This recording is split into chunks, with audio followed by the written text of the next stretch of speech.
Good evening everyone. सबसे पहले तो मैं माफ़ी चाहूँगा कि बीच बीच में मैं गायब हो जा रहा हूँ और हर बार मैं एक ही बात कहता हूँ कि अभी से मैं कंटिन्यू करूँगा, बट हो नहीं पा रहा है। एनीवे, चलिए आज के इस वीडियो में हम फिर से एक बार कल के लिए एनालाइज करेंगे निफ्टी एंड बैंक निफ्टी को, कि कल का क्या व्यू है मेरा निफ्टी और बैंक निफ्टी को लेकर, कैसे हम ट्रेड कर सकते हैं या फिर कौन सी कंडीशन में ट्रेड कर सकते हैं। जो भी मेरा व्यू है, मेरा एनालाइज है, मैं आपके साथ शेयर करने की कोशिश करूँगा। ओके, सो चार्ट पर चलते हैं हम और निफ्टी आपके सामने, निफ्टी से स्टार्ट करते हैं। और हाँ, लास्ट जो ट्रेड है, मैं इतने दिनों से वीडियो नहीं आया, बट जो लास्ट ट्रेड है मैं आपको दिखा देता हूँ एक बार। लास्ट हमने दो ट्रेड किया था। एक हमने 24,600 के पुट पर हमने ट्रेड बनाया था। इस वाले कैंडल पर हमारा एंट्री हुआ, यहाँ पर हमने इसको एग्जिट कर लिया था। 1:8 से ज़्यादा का रिस्क रिवार्ड रेशियो हमने अचीव किया था फर्स्ट ट्रेड में।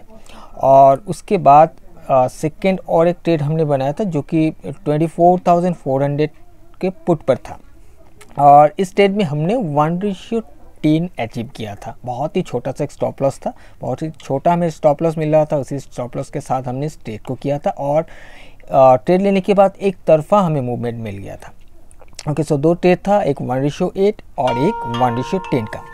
अब चलिए हम चार्ट पर चलते हैं और देखते हैं क्या हुआ है एंड कल हम क्या कर सकते हैं। सो निफ्टी को अगर हम देखेंगे तो लास्ट सेशन में हम सबसे पहले इसको डेली के चार्ट पर लेके चलते हैं।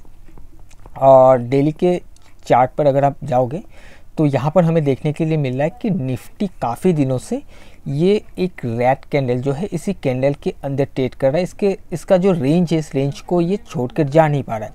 लास्ट सेशन में हमने देखा कि प्राइस इसका ब्रेकआउट के साथ ऊपर गया था, बट यहाँ पर एक सप्लाई एरिया था। जैसे ही सप्लाई को हिट किया, वहीं से प्राइस में हमें डाउन साइड का मूव देखने के लिए मिला एंड अपना जो भी ओपन प्राइस है उसको भी ब्रेक करके नीचे आ गया था, राइट। और उसी के साथ हमें ये देखने के लिए मिला कि फिर से अपने रेंज के अंदर आकर इसने क्लोज कर दिया है। तो इस रेंज के बाहर प्राइस जा नहीं पा रहा है और इसको देखकर इतना समझ में आ रहा है कि कहीं ना कहीं काफ़ी सेलर्स अवेलेबल है हायर लेवल पर, जिस वजह से प्राइस में काफ़ी ज़्यादा हमें स्ट्रेंथ के साथ नीचे गिरता हुआ दिखाई दिया। अब हम अगर देखें कल के लिए, तो हम फिर से एक बार इंट्राडे के चार्ट पर चलते हैं, तो आपको थोड़ा सा आसानी होगा समझने के लिए। सो यहाँ पर देखिएगा कि इंटरडे के सेशन में क्या हुआ कि प्राइस यहाँ कहीं ओपन होने के बाद एक तरफा मूव अपसाइड में हमें देखने के लिए मिला एंड जो सप्लाई एरिया था, सप्लाई एरिया पर जाते जाते प्राइस का जो स्ट्रेंथ था वो घटने लगा, राइट। सबसे पहले इस प्राइस को देखिए, प्राइस धीरे धीरे करके कैंडल्स को देखिए छोटा करते गया और इस एरिया पर जाकर प्राइस ने फिर से लोअर लो करना स्टार्ट किया। हालांकि मैं एक बार हायर लेवल पर ही शॉर्ट करना चाह रहा था, बट मिस हो गया, यहाँ पर ले नहीं पाया, फिर मुझे थोड़ा सा नीचे लेना पड़ा। ठीक है, कोई बात नहीं। अब सप्लाई एरिया से हिट करने के बाद वहीं से प्राइस में हमें डाउन साइड का जो मूव है वो देखने के लिए मिला एंड प्राइस यहाँ तक आकर इसने एक लो बनाया, जो कि जो भी ओपन प्राइस है यहाँ कहीं ओपन हुआ था, तो उसके नीचे प्राइस यहाँ पर आकर एक नया फ्रेश लो बना दिया था।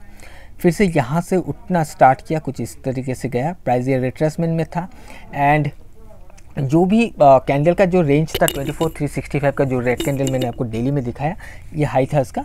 इसके बाहर फिर से प्राइस ट्रेड करने लगा। फिर प्राइस देखिए नीचे अंदर आया और अंदर आने के बाद यहाँ पर जब प्राइस ऐसे करके गया था, तो इस जगह से एक डिमांड आया था जो हमारा जो प्राइस यहाँ तक लेकर चला गया, राइट। उसके बाद प्राइस जब रिट्रेस करके आया, इसी एरिया पर आते ही प्राइस में फिर से बाइंग इनिशिएट हुआ यानी यहाँ से प्राइस फिर से उठना स्टार्ट किया। बट इस बार अगर आप देखोगे तो प्राइस को इसके बाहर जाना चाहिए था, क्योंकि जब लोअर लेवल से प्राइस में बाइंग स्टार्ट हुआ, यहाँ कहीं से जब बाइंग स्टार्ट हुआ, प्राइस यहाँ तक गया। अब प्राइस रिट्रेस करके नीचे आया, इसके 50% एरिया तक आने के बाद प्राइस को फिर से सपोर्ट मिला, एक डिमांड एरिया से इसमें हमें बाइंग देखने के लिए मिला। तो प्राइस में एक नया हाई बनना चाहिए था, ऐसा कुछ हुआ नहीं, एक लोअर हाई बना एंड प्राइस फिर से यहाँ आकर क्लोज हो गया। ओके, सो यहाँ पर अब मुझे ये जो भी हमने एक जोन बनाया था, इसका ज़रूरत नहीं है, मैं इसको एक बार डिलीट कर देता हूँ। ओके, तो अभी हम यहाँ पर अगर देखें तो मेरे पास एक रेंज बना हुआ है, जो कि ये हाई और यहाँ पर ये लो। प्राइस यहाँ से ये वाला हाई बनाया, यहाँ से ये वाला लो बनाया, उसके बाद प्राइस इसके अंदर ही अभी ट्रेड कर रहा है। ना ही ये हाई ब्रेक किया है, ना ही ये लो ब्रेक किया है। अब अगर कल के दिन में सबसे पहले हम लॉन्ग साइड के लिए देखें राइट। हम लॉन्ग साइड के लिए सबसे पहले बात करते हैं, क्योंकि प्राइस में हमें दिखा है कि रिजेक्शन है, प्राइस के ऊपर प्राइस को सस्टेन करने नहीं दे रहा, सेलर्स नीचे पुश कर रहा है। बट हम एक बार ऑपोजिट डायरेक्शन में सबसे पहले देखने की कोशिश करते हैं कि हम ऑपोजिट डायरेक्शन में कैसे ट्रेड कर सकते हैं।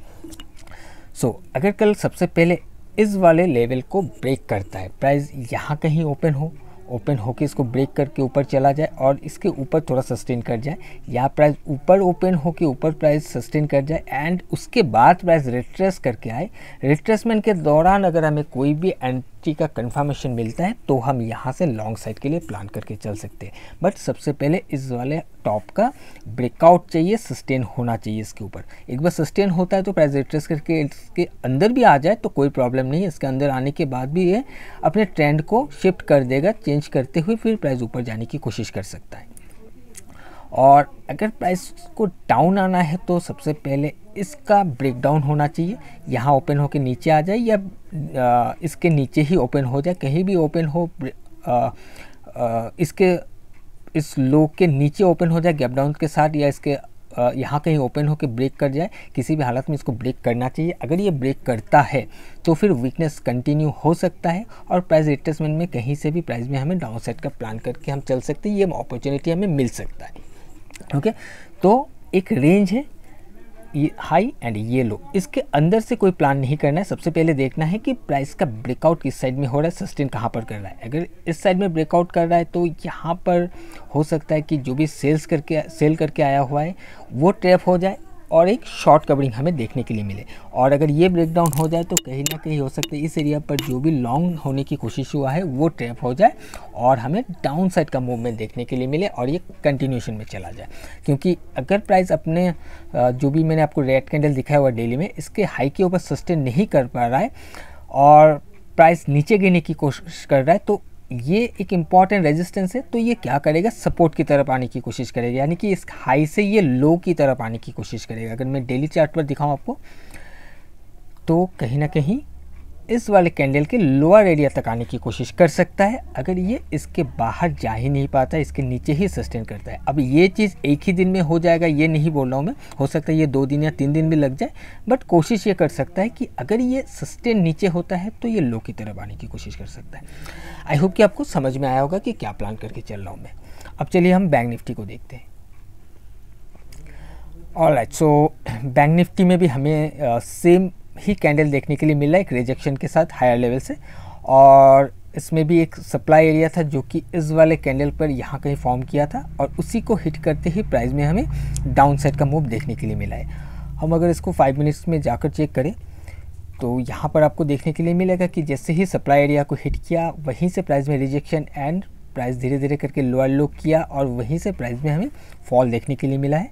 और प्रीवियस डे का जो भी लास्ट कैंडल था उसी कैंडल के आसपास से, इसी कैंडल के जो बॉडी है, बॉडी के आसपास से इसने सपोर्ट लेकर फिर उठने की कोशिश किया है। एक रिट्रेसमेंट था ये, क्योंकि ये मेन लेग था हमारे लिए इंटरडे में।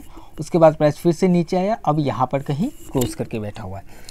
अब अगर हम बैंक निफ्टी को भी देखें, सबसे पहले हम लॉन्ग के लिए प्लान करेंगे तो इस वाले हाई का ये जो भी फॉल है इसका ब्रेकआउट होना चाहिए। अगर इसका ब्रेकआउट होता है तो कहीं ना कहीं सेम वही चीज़ है कि अभी सेलर्स फेल हो सकता है। अगर सेलर फेल होगा तो शॉर्ट कवरिंग आने के चांसेस है। रिट्रेसमेंट में कहीं से भी हम अगर कंफर्मेशन आता है तो हम लॉन्ग साइड के लिए प्लान करके चल सकते हैं। और अगर प्राइस को कंटिन्यू करना है डाउन साइड में तो ये जो बार बार यहाँ से सपोर्ट लिया, यहाँ से सपोर्ट लिया, अभी प्राइस यहाँ पर है, ये अगर ब्रेकडाउन होता है तो प्राइस कुछ इस तरीके से ट्रेड भी कर सकता है। तो उसके ब्रेकडाउन के बाद सस्टेन करता है तो देखना है कि प्राइस ऊपर जाकर क्या रेजिस्टेंस बिल्ड करके गिरने की कोशिश करता है। अगर ऐसा होता है तो हम इसको शॉर्ट साइड के लिए भी कर सकते हैं। एक चीज़ बट ध्यान रखिएगा कि हम एकदम जो भी प्लान कर रहे हैं बहुत सिंपल लग रहा है ऐसे देखने के लिए, बट जितना भी हम सिंपल प्लान करेंगे कुछ ऐसा होता नहीं मार्केट में, हमें कुछ दिखाएगा और हो जाएगा कुछ। अब कई बार ऐसा भी हो सकता है कि सबसे पहले आपको यहाँ पर ओपन होने के बाद आपको दिखे कि प्राइस ब्रेकडाउन करके नीचे आया, फिर प्राइस मैंने जैसे बताया कि ये ऊपर जाकर प्राइस ऐसे गिर सकता है, बट ये ऐसा नहीं करता है। कुछ ऐसे करके पहले ब्रेकडाउन करके नीचे इसके नीचे आया और फिर प्राइस घूम कर जाकर इस वाले हाई को ब्रेक कर दिया। अगर ऐसा होता है तो हम शॉर्ट का प्लान नहीं करेंगे, क्योंकि अब इसके नीचे से ऐसे ऊपर घूम जाने का मतलब है कि इसके नीचे का जो भी लिक्विडिटी था सारी लिक्विडिटी हंड हो चुका है। अब प्राइस ऊपर के लिक्विडिटी को लेने जाएगा, तो प्राइस ऊपर से ऐसे करके रिट्रेस करके कुछ ऐसे जाने की कोशिश करेगा। ओके, सो निफ्टी को भी आप इसी हिसाब से देख सकते हो कि प्राइस नीचे आकर सस्टेन करके जब रिट्रेस करता है तो रिट्रेसमेंट के दौरान कंफर्मेशन एक आना चाहिए कि फिर वहाँ से सेलर एक्टिव हो रहा है, बायर्स फेल हो रहा है, या फिर बायर्स एक्टिव हो रहा है, सेलर फेल हो रहा है, तब जाकर हम कोई एंट्री वहाँ पर बना सकते हैं। ओके, आई होप कि आपको समझ में आ गया होगा कि क्या प्लानिंग है मेरा या फिर क्या मैं बताने की कोशिश कर रहा हूँ। अगर कोई कन्फ्यूजन है तो मुझे कमेंट करके आप बता सकते हो। सो गाइस, आज के लिए इतना ही। हम मिलेंगे किसी और एक नए वीडियो में। Till then, bye bye.